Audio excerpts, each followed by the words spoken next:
What's up, guys? Welcome back to the garage. So today, guys, pretty much we are not really going to do any work to the car or anything pretty much planned for the car, unfortunately, as today I have a busy day.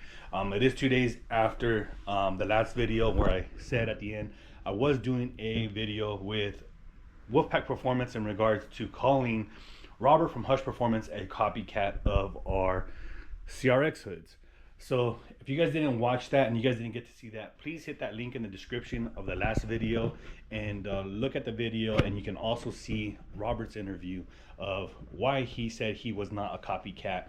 And you can clearly see that he had a lot of issues where pretty much he was just missing a lot of the questions that was asked. And basically on my video I stated everything that needed to be stated. I showed things to show proof that what he stated on his video, on his podcast, or on his episode, that wasn't, and that he made everything from a metal form. Clearly you can see that what I stated makes sense and that it is not a metal form that he did from the get-go. So go look at that video, guys, and let me know your guys' true thoughts. And I stand behind what I say of Robert from Hush Performance is a copycat in this industry, just like 99% of a lot of companies out there. But again, I really wanted to get this out there so you guys can see it. But again, today we are really not going to be doing anything as far as putting anything on the car, doing any work to the car. Today I have pretty much a busy schedule, as I stated, and right now I'm going to be heading to FedEx to go drop off a few hood orders. And then from there, guys, we are going to be heading over to Whitfield Racing and picking up a belly pan for the all-wheel drive EK. And the main reason why I'm picking that up, I was going to fabricate my own, but after hearing a few things from a few other racers, they told me that it needed to be NHRA certified. I'm not sure how correct that is, but I'm going off of their word, as they do a lot of racing. And I don't want to miss the opportunity and say you can't run because the belly pan is not correct. So I figured, let me go ahead and just purchase one. Aside from that, I'm going to be purchasing another one for the homie, and that way I'll pick up both of them from the same thing. But also, guys, if anybody is interested in a damaged hood for a K24 CRX or a hatchback, please bang my line. Unfortunately, one of our customers did suffer a issue with shipping, and this hood actually needs to be picked up here in SoCal, in Moreno Valley, California, Riverside area, Los Angeles area. I'm willing to meet up and we'll try to figure out a deal. But this hood did suffer some damages, as I stated. Right here on the nose, the resin was cracked. It looks like it was just pressurized and it cracked it, or something went against it and it broke a little bit of the inside of the frame. But it's still a good hood to run. You can still run it, you can still fix it with a little bit of resin, sanding down, grinding, and adding epoxy resin, and you should be able to be golden. Aside from that, everything else is pretty much okay on the rest of the hood. And then we get into a small scuff down here that can be polished out, and then this other issue is where it got cracked from. So it broke a little bit of fiberglass underneath and it pulled it down, and it made the damage that it did right here. But you can easily fix this also with a little bit of epoxy, adding it, forming it again. The mounting tabs on everything is 100% still intact. We do recommend that you, either way, carbon fiber, fiberglass, whether it's new, damaged or not, that you run aero latches for safety, just because, again, it is an aftermarket part and things can always happen with God's intent at the end of the day. So we do recommend aero latches or hood pins for added safety. But either way, guys, if you guys are interested in it, hit me up and we'll try to figure out a deal so you guys can get a hood. I don't know if it will be sold by the time it's out there, but I just wanted to put it out there before I posted it up. And if it's gone, I will let you guys know either way. But with that being said, guys, let's go ahead and get our day started. Head over to FedEx and then hopefully be able to head over right after that to Whitfield Racing. Alrighty, guys, so we just dropped off shipment here at the freight terminal for FedEx. Dropped off 4 loads or 4 orders for the hoods, so people should be receiving those messages. Look at that little Roadrunner, man. If you can see it, can't zoom in on my goddamn GoPro. But yeah, man, so now we are gonna go ahead and head out to Jason Whitfield Racing in Upland, California, and hopefully we can pick up our belly pans, as they are going to have to fabricate them and get those situated for me. I am picking up 2 of them, one for the homie Jose with the CB7 Accord, the one we did the K-swap on, the one you guys seen running on the freeway run. So he's going to be attending there. My brother, if everything goes right, he doesn't need one because, or maybe he might need one because he does have nitrous. So something I'm going to have to look into and see what's going to happen, guys. So hopefully we can get it situated, because any power adder, from what I am aware of, is that you need a belly pan. I could be wrong, but if I remember, if it's the same rules as H-Day, any power adder is recommended that you need a belly pan, because it can cause catastrophic failure of blowing up your engine. So yeah guys, we're gonna go ahead and head over to Whitfield Racing, and we'll pick back up when we get there.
Alrighty guys, so we just arrived here at Whitfield Racing. So we're gonna go ahead and go inside, talk with Jason, see who's here, see what there's up, and see if we can get a little bit of a walkthrough inside of the shop, man. I think it'll be a good video to give you guys, and see what we come out with. This is the son's car, Seth's EK, that he's going to be running this weekend, or this 2 weeks from now, at the racetrack in Bakersfield that we should be attending, IFO. Doing the last minute prep to it. You can see they do all their cages. Pretty dope setup, man. Cages made to order right here. And again, the originator, man. They're here for your guys' safety.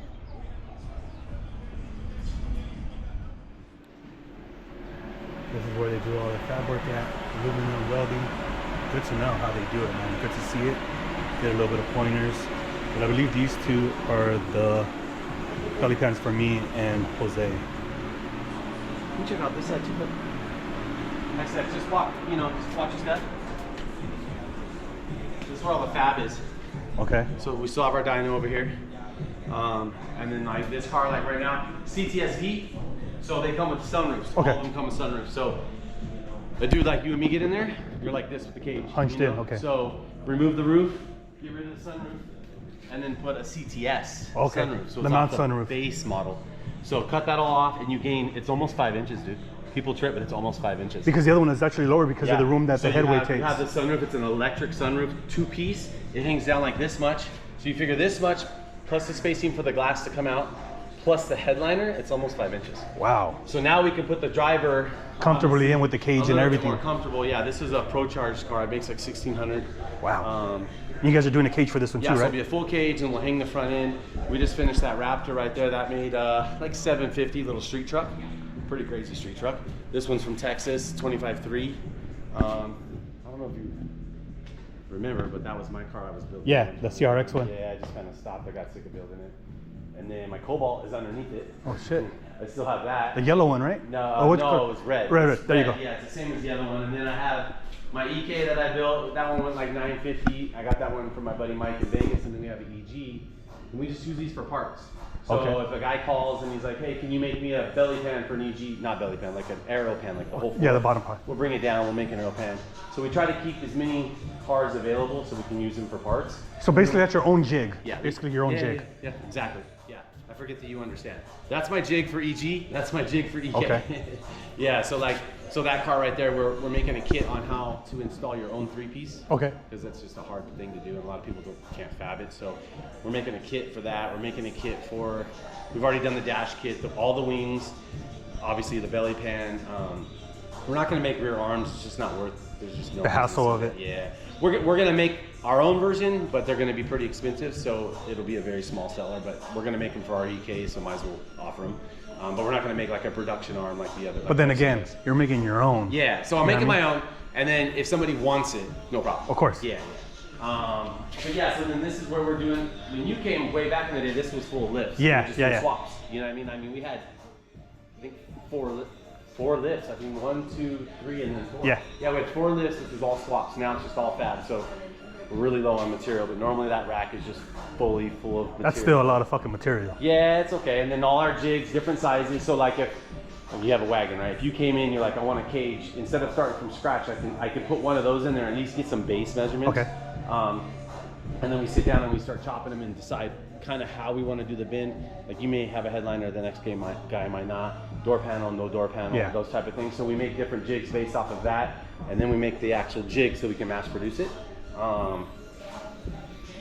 When we manufacture a part, we start from scratch. We don't take somebody else's and lay it out. And that's the thing, you know, like, let me go ahead and clip this up. You got Jason over there handling everything, getting everything ready for the belly pans, man. Just had a dope conversation with him in regards to the Hush Performance bullshit, and yeah, man, I mean, I'm stoked. We'll have this, you know, and get some stickers right now. But if any of you guys, man, are looking for any cages, man, this is the company to hit up, man. You guys already know they do everything here. They do all the V8 shit. They do everything, and I mean everything. Look at this awesome fabricator, man. If I can get to this point one day and get to these welds, I'll be the happiest motherfucker alive. Look at this. But huge shout out to Jason, Seth, man. I appreciate the love and the support, and just being able to hear me out and listening to the podcast that we did and seeing the truth behind everything. So I'm stoked, man.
Setup for the TIG welding. This is dope. Everything right here. All the filler rods, tungsten sharpener. This is a dope setup. Really, really dope setup.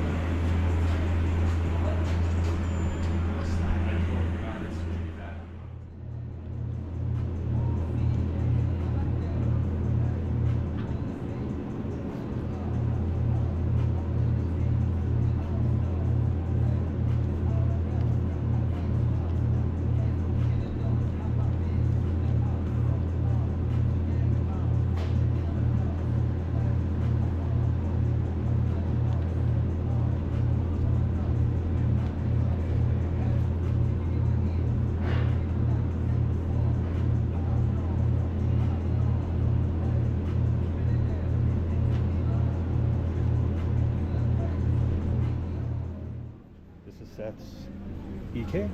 Everything's quick disconnect. B series, B18C.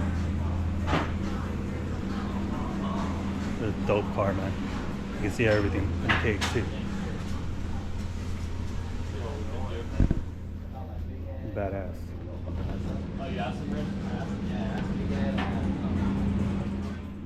But again, man, if you guys need any work, if you guys need any parts, belly pans, subframes, they have all that stuff. And they do install a lot of stuff. Drag front ends, 3-piece front ends. They install this whole 1-2. They do it to everything, guys. So hit them up. They're here in Upland, California, and you gotta pay to play, man. And you can see great work that you just cannot go bad with. Awesome shop. One day dreams, man. Jason, before we leave, he ended up opening up the sand rail that they're building for a customer. They keep everything undercover so that way it doesn't get as much dust as possible. But J-Swap, turbo, twin turbo, full on everything. Skunk 2 manifold, it looks like. Got it to fit on it somehow. I don't know how they did it. They welded it, made a bracket, but this is gonna be dope. I guess they're still waiting for, signing off on doing things, but you can clearly see that it is all done. Cage is made by Whitfield also. All done here. He was explaining to me a lot of the stuff, how they use all this stuff, how they make it work, why it's safer to do it this way. They don't believe in the slip-on because it can shear and it can break. So this is the way they do things. It's another one over there, but man, just again, huge shout out to Jason and the hospitality he gave me. Give me a quick glance around everything, let me walk around, video record everything, and just show you guys a little bit of Whitfield, man. Again, I can't show it enough. Thank you.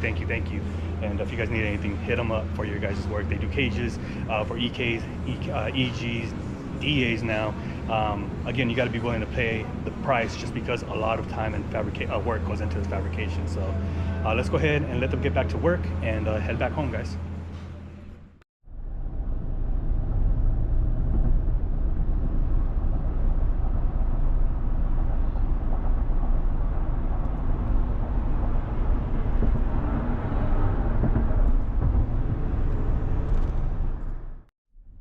Look at the field over there with all these jackasses. And guys, the jackasses are the donkeys. Let's not take it out of context. Donkeys! Donkey! Then we got this jackass trying to hold up traffic because he's trying to make an illegal left turn. Damn it. Guys, they got any mocos on here? See any mocos? Huh? Mocos? Boogers? No? Let's go back home, guys.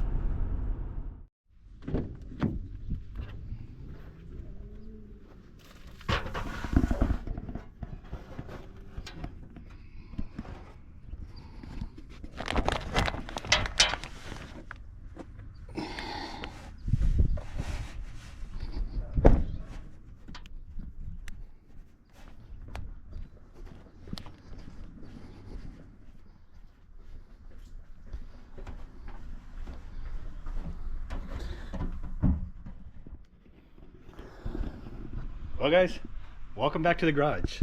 As you guys seen, we made a cool little drive, to get out and chop it up with somebody I've looked into the industry for over 20 years. I already talked about all this stuff, but I've looked up to Jason for 20 years, man, and it's an awesome experience just being able to chop it up. get a one-on-one, you know, conversation with him, getting some feedback on certain things, and coming to the understanding that, you know, and just him giving me a lot of credit for what I'm doing, especially being a non-owner of a business and me just being a YouTuber, right? Hearing him, you know, kind of put things into perspective for me and made me realize that what my value was. And I'm really excited for the future. I really went over there just to go have a conversation with him, but awesome dude, all around, genuine. He feels for everything that's going on in this industry, how he stands off copycats, and unfortunately, it's just something that we got to suck up in this industry, right? There's always going to be a copycat out there, but at the same time, it's just about making it known, putting it out there, and letting the customer make their own decision, because we can't stop them, unfortunately. But either way, it was a great conversation that I had with him. I just really want to give a huge shout out to Jason for the hospitality of showing me around the shop, giving me freedom to look around, uncover some cars, see things, and just being an open shop, man. Huge thank you again, Jason, for the hospitality, and I might be back there soon, because after speaking with you and talking about things, we might end up seeing if we can collaborate on something and see if we can honestly possibly make a 6-point roll cage for the sedan. Because after talking with Dana for a while earlier, he did tell me that basically following going faster, this car may hook an even quicker reaction, quicker times with the built motor, and that the car's gonna shoot like a bullet once I get it dialed in, especially on the track. And if I don't have any sort of safety on it, then we can get kicked out, and I really don't want to get kicked out. Either way, this car is a street car. I'm not going to be doing a full cage to it, but a 6-point cage I might be entertaining with, and see how that goes. But yeah, man, I just really want to say thank you guys for following along. I know we really didn't do anything in this video, but I really hope you guys enjoyed getting into Whitfield's, Jason's shop, and seeing everything that he does, all the immaculate stuff that he does, fab work, making certain things, you know, from bead rolling, making those little the little wind flaps for the bumper that they created for the DA, and just, man, just also just being an all-around awesome fucking person, down to earth, and giving the respect that he gave me, and that honestly made me feel some type of way, I guess you can say. But nonetheless, guys, we're back at home, and that's pretty much going to wrap it up for today's video. Hopefully you guys did enjoy it. Hopefully you guys enjoyed that little tour. I did what I could. I didn't want to take up too much of their time, but we're back home now, and we're going to go ahead and continue to see what we can get done on the ball for the car, for IFO. So we'll catch you guys pretty much on the next one. The next video is probably going to be dropping where I go to a car meet that's hosted by Sheepy Belt, and the homie Speed Options Rico are going to be collaborating with the little car meet. So we'll see who pulls up and get a little bit of videos on that. But yeah, we'll see what that leads us to. So pretty much, guys, thank you guys for watching. Please comment, like, subscribe, and we'll catch you guys on the next one. Till next time.